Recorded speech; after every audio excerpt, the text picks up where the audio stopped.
सरकार ने बिहार में 20 अगस्त से जमीनों के सर्वेक्षण का काम शुरू कर दिया है। अब ऐसे में आप लोगों के मन में कई तरह के सवाल होंगे कि आखिर बिहार सरकार जमीन का सर्वे कैसे करा रही है। सर्वे में कौन कौन से दस्तावेज हैं जो आपके पास रहना बेहद जरूरी है। तो चलिए आज की वीडियो में देंगे पूरी जानकारी। तो अगर आप जमीन का सर्वे कराने जा रहे हैं तो सरकार की तरफ से जमीन के सर्वे को लेकर कुछ नियम बनाए गए हैं जिसका पालन हर जमीन मालिक को करना होगा। सर्वे के दौरान कई तरह की कागजातों की जरूरत होगी, जिसमें जमीन की रसीद, रजिस्ट्री की कॉपी, जमीन का नक्शा, जमीन के लिए शपथ पत्र देना होगा, रैयत की मृत्यु प्रमाण पत्र, जमाबंदी संख्या की विवरणी, मालगुजारी की रसीद, खतियान की नकल तैयार रखना होगा। इसके अलावा दावाकृत जमीन से संबंधित दस्तावेजों की विवरणी, अगर सक्षम अदालत का आदेश हो तो आदेश की ओरिजिनल कॉपी, आवेदनकर्ता या मृतक के वारिस के संबंध में प्रमाण पत्र, आवेदनकर्ता के आधार कार्ड की फोटोकॉपी और वोटर आईडी कार्ड की कॉपी देनी होगी।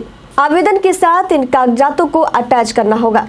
अब अगर आप ऑफलाइन आवेदन करना चाहते हैं तो इसके लिए आपको अपने जिले में लगे शिविर में जाना होगा। आवेदन के वक्त जमीन से संबंधित सभी कागजात और सेल्फ डिक्लेरेशन फॉर्म भी भर कर देना होगा। जो भी जमीन मालिक अपनी जमीन का सर्वे कराना चाहते हैं वे अपने प्रखंड या ब्लॉक कार्यालय में जाकर वहां के राजस्व कर्मचारी से जमीन के सर्वे के लिए आग्रह कर सकते हैं। इसके लिए उनके पास सभी दस्तावेज उपलब्ध होना चाहिए। अब बिहार में कई ऐसे लोग हैं जो राज्य से बाहर हैं। ऐसे में राज्य सरकार ने उनकी जमीन के सर्वेक्षण के लिए ऑनलाइन आवेदन का भी विकल्प दिया है।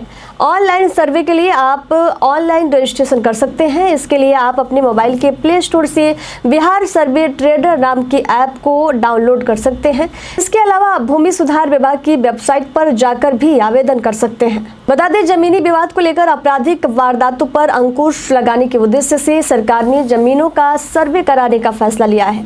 सर्वे किसी की जमीन को छीनने के लिए नहीं, सर्वे का उद्देश्य है कि जमीन उसके सही मालिक के पास चली जाए।